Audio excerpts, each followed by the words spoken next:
Kaya ang palagay ko, dadami po ang sampina na hihilingin natin sa ating Senate President. Marami na po kasi kung dadalawa lang yung na-absent natin, pagkarami-raming absent, nakikita natin tayo-tayo lang na narito. Kaya nalulungkot po kami. At ngayon, tawagan naman natin si Senator Bongo.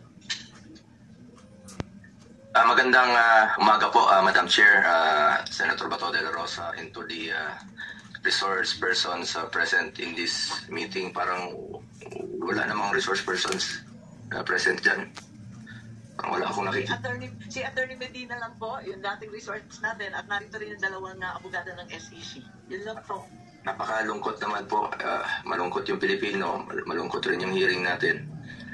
Sa nakaraang pagdinig ng committee ito, marami tayong naisiwalat na maaring pagkakamali o paglabag sa batas, due process at karapatang pantao na isinagawang pag-aresto kay dating Pangulong Rodrigo Duterte. The preliminary report of the chairperson underscored a crucial point. The Philippine government was under no legal obligation to arrest the former president and surrender him to an international court. It was revealed that what was received was merely a diffusion notice which was unverified and unapproved by the International Criminal Police Organization, Interpol Secretariat. The government has repeatedly stated that the International Criminal Court has no jurisdiction in our country. Parating paulit-ulit yan. At hanggang ngayon, yan naman po pinag-usapan na wala pong jurisdiction. Kung walang jurisdiction ng ICC, bakit pinayagang pumasok ang Interpol? Kung hindi kinikilala ng gobyerno ng ICC, bakit nila binigyan ng pansin ng arrest warrant mula sa ICC? At it was very fast. Napakabilis po ng pangyayari. I'm sure kindly check nyo rin po sana.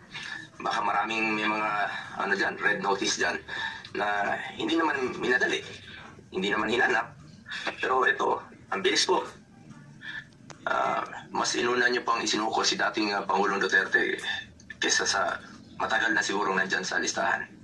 At kung sinunod nyo lang po ang batas at tamang proseso, hindi nyo papayagan na ilipad lamang sa loob ng 14 na oras si Tatay Digong.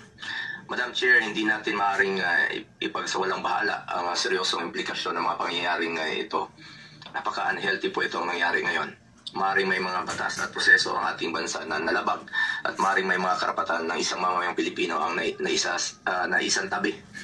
Kung ang dating Pangulo ng ating bansa ay maaaring tratuhin ng ganito, paano na lang kaya yung mga ordinaryong mamamayan? Ano ang garantiya na hindi ito mangyayari sa iba? Dapat bawat Pilipino, mataas o mababa ang katayuan sa buhay, dapat may gobyernong masasandalan na hindi siya pababayaan. Former President man o hindi, karapatan yan at lalo sa pagdating sa kanyang kalusugan, kaligtasan at buhay. Hindi rin ninyo isinaalang-alang na matanda na po si Tatay Digong, ang matatanda po, frail, fragile, sa totoo lang, harmless na po si Tatay Digong. For humanitarian consideration, kahit sinong lolo at lola natin, ginagalang at inaalagaan natin. Yun naman po ang ating kultura dito sa ating bansa. Ngayon, sa ibang bansa, mag-isa siya, napaka-stricto pa doon. Sino pong mag-aalaga kay Tatay Digong doon? Paano na lang kung may mangyari sa kanya doon? Marami naman siyang nagawang kabutihan sa ating bayan. Kung may pananagutan man dahil sa kanyang desisyon para sa kabutihan ng ating mga anak, dapat dito siya litisin sa ating bayan. At mas alam niyo po, ang Pilipino po ang dapat humusga sa kanya. Kung ano yung nagawa niya po sa nakaraang 6 na taon, kung nakakalakad ba yung mga ating anak na hindi nasasaktan at ligtas. Mga OFWs, kampante po sila na nakakalakad ang kanilang mga anak na hindi nasasaktan sa gabi at hindi nababastos. May peace of mind sila while working abroad. Sa huli, bagamat doon na si Tatay Digong ng buong tapang na hinaharap ang kasong isinampa sa kanya tulad ng kanyang paulit-ulit na ipinangako, napakasakit po sa dibdib na malayo sa kanyang bayan.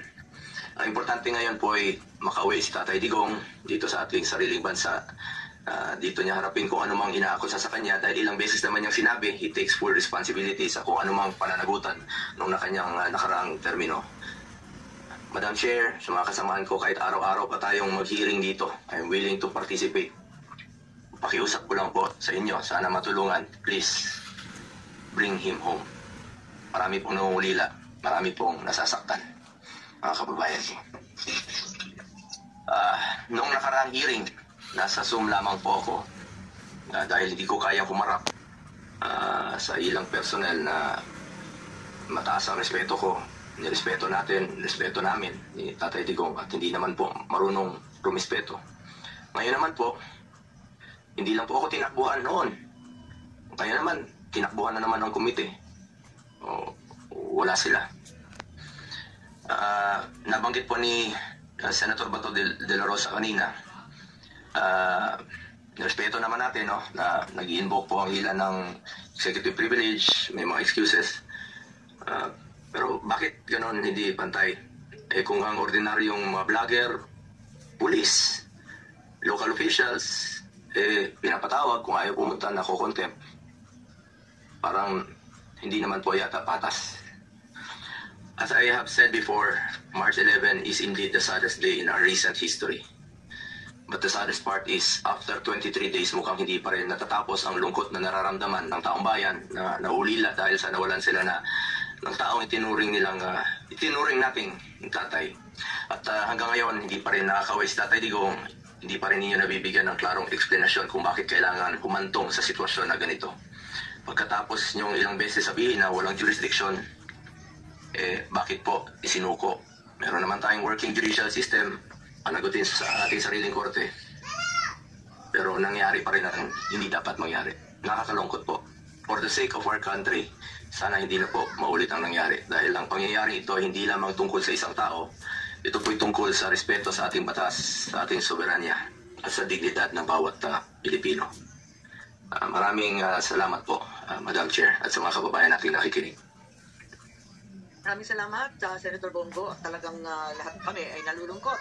At wala ba ng testigo na sumipot? Nakakayamot naman talaga. At gusto ko nga sana, nung una, na magpadala ng sapina para kay Prosecutor Padulyon ng DOJ at saka doon sa Air Force natin, si General Cordura, dahil nga doon sa Villamor. Subalit, sa kabila ng sinasabi ng Senate President na pinapatawag niya ang legal, wala pa rin yung sapina na pirmado. Ngayon, sa araw na ito, palibasa nga hindi nagsiputan, halos lahat ng mga opisyal, mapipilitan tayo magpa-sapina na naman, pero kinakailangan natin ang pirma ni Senate President.